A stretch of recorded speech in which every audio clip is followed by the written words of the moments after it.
Welcome to Croft in North Yorkshire for a programme full of Caterham action. Caterham Road Sports and Caterham Road Sport B here this week, supporting the British Formula 3 International Series, and we'll catch up on the road sports later on.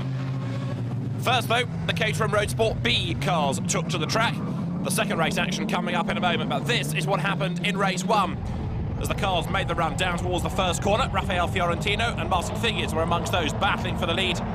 Figures in the red car got his nose in front briefly, and then Fiorentino came charging up on the inside as Dean Wilkin had a spin coming out of the chicane. Thankfully, everybody missed him, as up front, Mark Figures retook the lead, only for Fiorentino to come diving through on the inside. There was just about enough room going through Sunny, and he grabbed the advantage. Figures, therefore, looked on target for second place, until Phil Howarth came along on the very last corner of the last lap, went charging up the inside. The two cars touched. They both went onto the grass, they both recovered, although Howarth in 54 was disqualified for not driving in a manner compatible with general safety. But Raphael Fiorentino then took victory in the first race of the weekend. He'll start race 2 on pole position, but it is now a very wet road indeed that greets the competitors. Raphael Fiorentino, the pole position man, is one of those attracted by this style of racing. You can only do 1 year in B, then you have to graduate in A, where you can stay as long as you want. And here is some further modifications. At that point, the car is no longer road legal. So Academy and B, you can drive to the track with the car, which was very appealing to me as a Londoner. I don't have a car besides this one. With A, then you need a professional team to carry the car for you and take care of it. Ready then for the second race of the weekend. It's on a very wet and slippery track. Let's see then whether Fiorentino can make it the double. The lights go out, away they go. One or two a bit braver than the others as they blast off the line down towards Clairvaux corner. The first right-hander on the lap. Raphael Fiorentino from pole position then trying to grab that advantage as they head down towards turn 1. But of course here you've got 1600cc engines in very evenly matched cars. They're in road-going specification, and it means that the driver ability really is what counts, and particularly on a wet and slippery track like this, they're going to have to be so careful over the first few laps. Ben Tompkins in number 20 makes his way up through Clairvaux 1 or 2, getting themselves on the wrong line. And the hardy spectators that have stayed right to the end of the day should be in for a very good race, but you can see how dark and gloomy it's getting here at Croft as the cars paddle their way through the chicane, along the straight, up towards Tower for the first time. Number 13, John Morris, one of the tail enders, goes down towards Tower as the leaders are side-by-side on the inside then. Fiorentino tries to hang on to the advantage, but Mag Mahafel is the man that's going with him here. Now, Mahafel also was quick in Caterham racing last year, so he's got experience of the cars, and it looks as though he's grabbed the lead as they come down through the Jim Clark S's for the first time. Fiorentino in second place, and these two edging away from the rest of them. You can see in the background, somebody there goes very wide, finds all of the puddles. That's going to cost him a place, potentially. Down towards the rather inappropriately named Sunny they come for the first time. The real problem the drivers are facing here, visibility, and then added to that, traction as well, because to do any overtaking you've got to go offline, and it's very hard to do it, although there, look, Amit Patel in number 18 goes all the way round the outside of 66 Mark Blackburn. That was a good move and it worked for him. The leader there, Mag Mahafel, comes up towards the complex. He gets a little bit crossed up. Raphael Fiorentino is in second place. And third at the moment looks as though it's Stephen Tucker. The rest of the field then pouring through. Patel is in fourth place. In fifth at the moment is Mark Blackburn. They get to the braking area, turn through the second element of the complex, and then sprint up towards the hairpin that ends the lap. What's very encouraging is to see such a big grid. This is the Road Sport B class, the Road Sports A class here as well, with another full entry, and there are 28 of these for the second race of the weekend. Up towards the line they come. One lap in the book then as another battle builds up there. Number 30 you can see trying to gain the place. That's Ross Pritchard as they come over the line, and he is going to go through. Down towards Clairvaux corner they come then. Despite the fact the conditions are far from conducive to good close racing, the Caterham Road Sport B brigade are well and truly getting stuck in, aren't they? Down through the right hand and they paddle, headlights on to run, pierce the gloom, and now the cars accelerate their way up through the right-hander of Hawthorne. Then it's that quick flick through the chicane. And in the most part, people have managed to find somebody to race against, except we've got one or two in the wars already. A spin, that looks like Tim Young, who's lost it going through Clairvaux. It is! He turns himself around, and he's about to get back into the race. All being well, there's no damage done to the car. Assuming he can get off that wet, friction-free grass, you should be okay.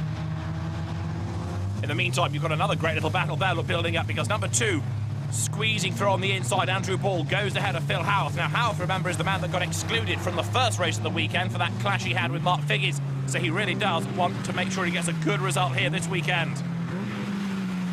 It's the opening rounds of the Road Sport Championship. Race leaders then powering their way down towards the right-hander here. This is Sunny in. They go out of Barcroft, then through Sunny. You can see these three running absolutely nose to tail. There is Phil Howarth. Now he's trying to attack and defend at the same time. Right up behind him is Paul Lund now, and another spinner there, look. Andrew Atherton pointing against the traffic, and as soon as there's a gap, you should be able to turn the car around and rejoin, but that is not the ideal place to be. Stephen Tucker there almost coming to grief. He got squeezed on the inside, found an enormous puddle.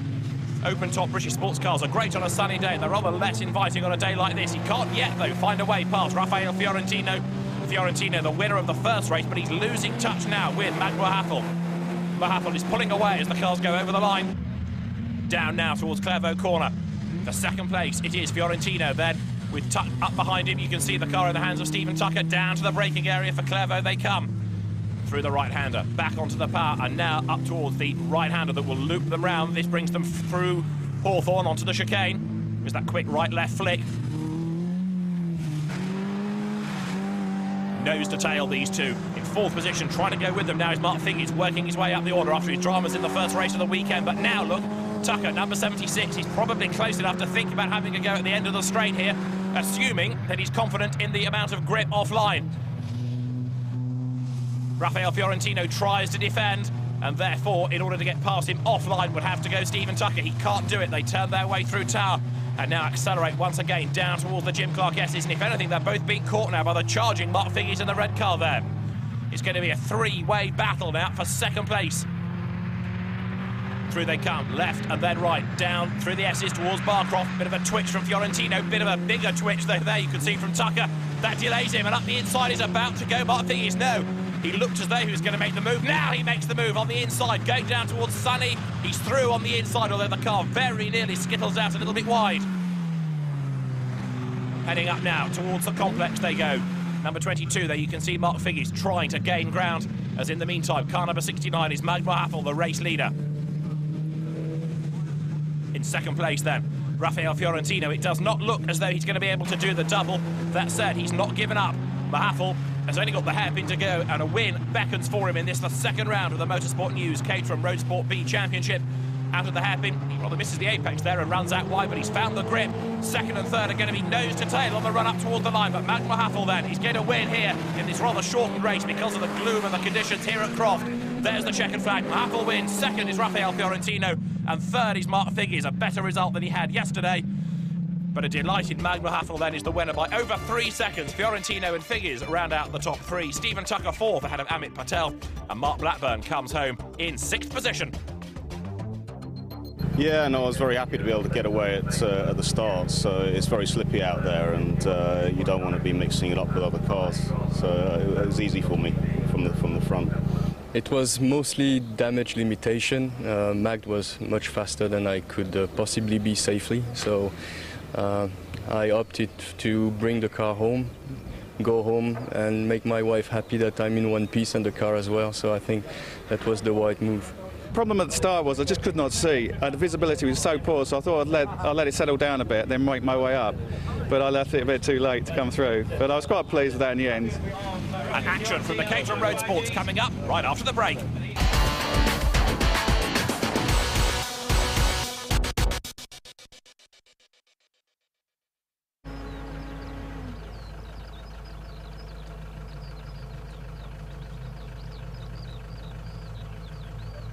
Plenty of time to start this final race here, but that's the genetic. The third, number 25, that's another Bachiri.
suppose we should be thankful it was only one. Yeah. It could have been a lot worse. Yeah, I suppose you can laugh about, not laugh about it, but afterwards, but.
Mark 5Gs.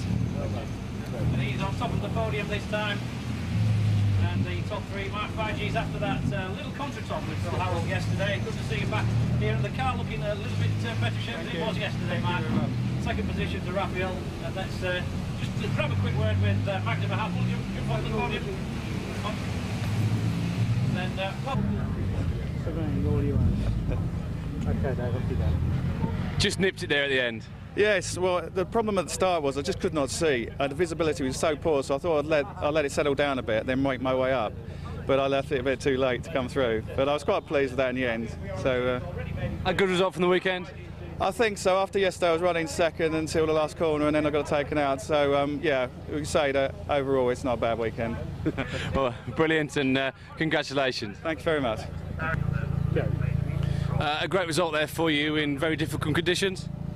Yeah, no, I was very happy to be able to get away at the start. So it's very slippy out there, and you don't want to be mixing it up with other cars. So it was easy for me from the front. You pulled out quite quickly from the guys behind you. Were you aware they were there, or were you just settled down into your own pace? Well, I was lucky enough to do some wet weather testing here on the test day. We had one test session that was wet, and everybody else was still sort of finding their feet, who hadn't been out while it was wet. So just luck. Well, congratulations, and you off to celebrate now? Yeah, celebrate with a very long drive home to London. You're not driving home in the Caterham tonight? No, definitely not. Well, congratulations, and we look forward to seeing you again. Thank you very much. Thanks. Right, okay. We'll just let Mark go, and then.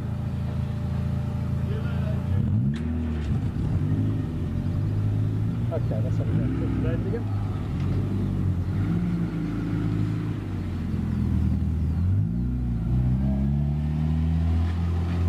Okay. Yep, speed. Well, for your first race in the wet, you didn't do. Start again. Get your words out, Dave. It's only the last one of the day. Yeah. For your first race in the wet, you didn't do too badly. Yes, it was mostly damage limitation. Magd was much faster than I could possibly be safely, so I opted to bring the car home, go home and make my wife happy that I'm in one piece and the car as well, so I think that was the right move.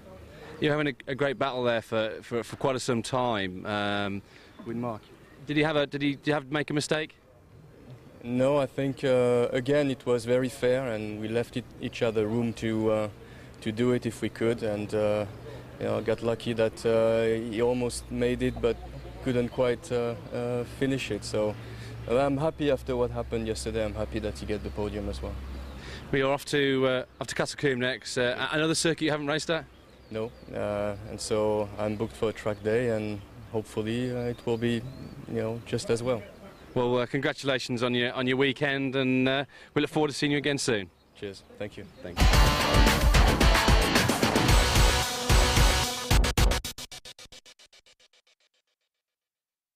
As part of this busy weekend of Caterham racing at Brands Hatch, the last rounds of the Motorsport News Caterham Road Sport B Challenge were in action as well. 2 races for the cars, 20 minutes apiece. The first race of the weekend having been won by Mark 5Gs, and he was looking to try to do the double. This class in the championship already won by Rafael Fiorentino and Amit Patel, the man on target to beat the runner-up. Patel finished 5th in race 1 and was hoping to go much better in race 2. At the head of the field, it was 5Gs battling for the race lead with Dean Wilkin. They overlapped going into paddock, and as Wilkin got all crossed up, he ended up losing the car coming through the corner and giving 5Gs a big, big lead. Mark came across the line to win by 2.7 seconds. Second place at the end of the race, going the way of an inspired Anthony Sidney Woolett, and third to number 18, Amit Patel, ahead of Andrew Atherton, Paul Fleury, and then Phil Howarth. As far as the championship is concerned, though, the class won by Rafael Fiorentino, with Amit Patel coming home as the runner-up.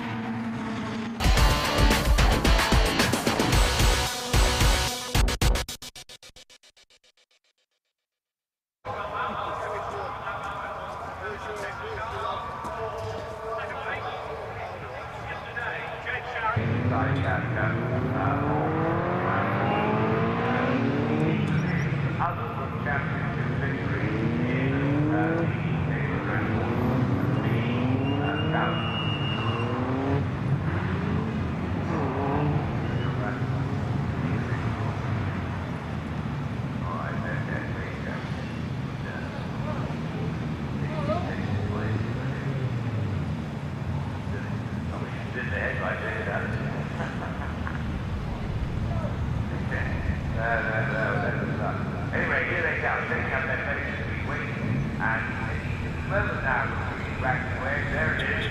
And Mark White, he will give on the front row, on the line. Let's on the second or third row, that's upside here.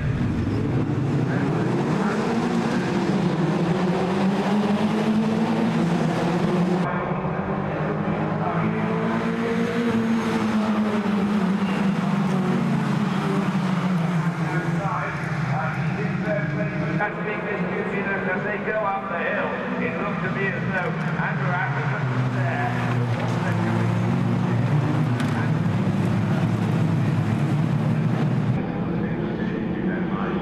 Down the hill now, we've got Dean Wilkins from Mark White, the Caterham, anyway down, there's the third place, the car, third place.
then 37 out of Africa's